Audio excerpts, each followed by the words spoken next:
જય બાબારી મિત્રો, good morning. ને આજે આપણો કયો દિવસ છે? ચોથો દિવસ. સંજાને બોલી શકતો જ નહીં. હું થોડું બહુ ખાઈ નહીં ખાતો. ચોથો દિવસ. હા એમ ચોથો દિવસ છે. થાક્યા જ નહીં. અસર તો થોડી એવા ગણી તો થાક તો રહે ના સંજય.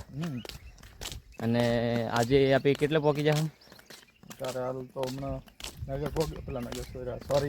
આડેલ અહીંયાથી આપણને 3 કિલોમીટર બાકી છે. પછી આપણે જાશું ગબ્બર ઠાકોરના કેમ્પે. અને તમે વ્લોગની અંદર બનાવી રહેજો. અમે ગબ્બર ઠાકોરનો કેમ્પ તમને બતાવીશું. અને અહીંયાથી અમારે હવે બાકી જેવો કેમ્પ કેટલો દૂર છે ગબ્બર ઠાકોરનો? 13 એટલે 12 આસપાસ હશે, 12 કિલોમીટર. એટલે 10-11 વાગ્યા જેવા પહોંચી જશું. ધીરે ધીરે હેડવાનું, ઉતાવળ કરવાની નહીં. અને બીજી વાત કે વ્લોગ બનાવવું એડિટ કરવાનો ટાઈમ નહીં મળતો, કેમ કે આખો દિવસ હેડો. પછી 9 વાગે કેમ્પ આવે એટલે ત્યાં જાય એટલે ચાર્જિંગ મૂકવાનો પહેલો પ્રોબ્લેમ થાય. કેમ કે પબ્લિક બહુ હોય. પબ્લિક એટલે અતિશય પબ્લિક હેડી છે, વાત છોડી દો. તો ચાર્જિંગ મૂકવાનું જગ્યા નહીં હોતી. અને વહેલા ઉઠો એટલે 10-15 મિનિટ બ્રશ કરવા જાય તાર ફોન ચાર્જિંગ મૂકો અને આખો દાડો આ હોય તો શૂટ કરે એટલે ચાર્જિંગ હોતું નહીં. એટલે વ્લોગ સેટ ઘરે આવશે તાર એડિટ થાય. એટલે ઘરે એને એડિટ કર્યા જ છે આ વ્લોગ બધા. તો જય બાબાજી મિત્રો, ને વ્લોગની અંદર બન્યા રહેજો તમે. આ કયું વિસ્તાર કયો સંજય ખબર નહીં, અને આ બાજુ હે ને, આ બાજુ લીલું હોય ને આ બાજુ હુકું હે. આ બાજુ સગતરા વાવેતર કરેલું હોય. કોઈને પણ ખવણિયા એટલે એવું હોય. આ બાજુ ખવણિયા, આ બાજુ સગતરા. જેને હા, પણ જેને પણ લઈ જવાનું સાપડા બનાવવા માટે કોન્ટેક કરજો. પણ બહુ મોટી જગ્યામાં ભાવ આવેલું હોય, પ્લાન્ટ કરેલો હોય સાપડા બનાવવા માટે. બાબારી મિત્રો, ફાઇનલી આપણે ક્યાં આવી ગયા? આપણે ગબ્બર ઠાકોરના કેમ્પ આવી ગયા. અને ટ્રાફિક તો જોઈ શકો, ટ્રાફિક બહુ જ છે. પરસો પાડી ચલો એક ધાર્યું 11-12 કિલોમીટર ખેંચ્યું. એક ધાર્યું ખાલી પાણી બોટલ લીધી સંગાત. હા બસ ખેંચ્યું. આ કેમ્પ જવું બ્રેક કરવી ખરે. અને તમે બતાવી દો જગ્યાએ પણ. ચલો અંદરથી બતાવીએ. તો મિત્રો જોઈ શકો આપણે આવી ગયા છીએ. અને ગબ્બરભાઈએ ભાડો પાર આવી ગયા.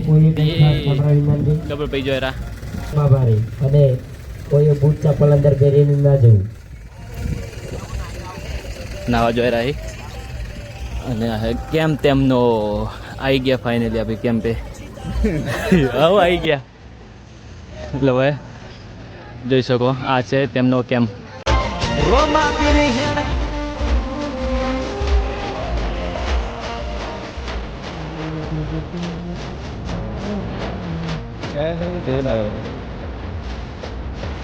જય બાબારી મિત્રો, તો અમારે બોલો સંજય આગળ. અને આપણે ગબ્બર ઠાકોરના કેમ્પે તે આરામ કર્યો. આરામ કરીને જમી લીધું. જમીન પાછું 10-15 મિનિટ બેઠા. અને ટાઈમ થયો છે 1. અને સંજય કે હેડું હેડ્યા.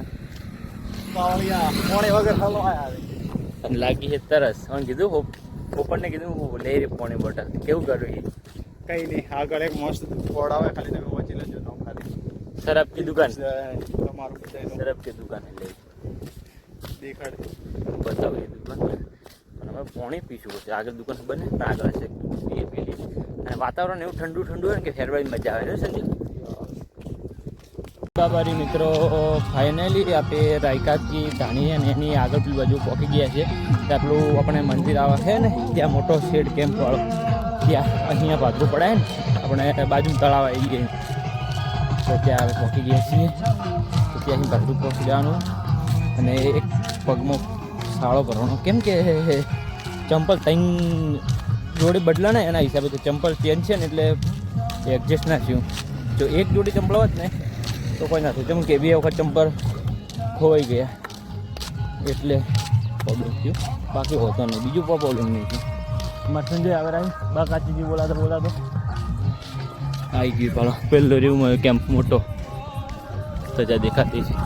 અને આ તળાવ તળાવ બતાવી દીધું. અહીંયા તળાવ હતું. આ તળાવ. હા એવું કહેતા કે અહીંયા રામાપીર નાવા આવતા. હવે મને નહીં, પણ મને એક ભાઈબંધ કહેતો કે અહીંયા રામાપીર નાવા આવતા. સંજ્યા ઓ રામાપીર નાવા આવતા તળાવે. મજાક નહીં કરતો.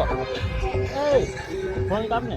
આ રમોપીર નાવા આવતા તળાવ રહ્યું હતું કે તો ચલો કોઈ રાઉન્ડ પણ મેં વાત એ ખબર રામોપીર આવતા કોણ નાવા તો પણ મને એટલી ખબર હે આ તળાવ રહ્યું એટલે બધી કોરમું વધેલું હોય હા જો મિત્રો તમને ખબર હોય તળાવ કયું હે તો તમે કોમેન્ટમાં જણાવજો મને તો એક દોસ્તાર કહે કે રામોપીર નાવા આવતા તો પણ તમે કોમેન્ટમાં જણાવજો તે ફાઇનલ બાબત હે ને તળાવ રાઉન્ડ નાવા તો ગયો પોકી ગયા મેં કહી દીધું કહી દીધું જય બાબારી એ બાપરો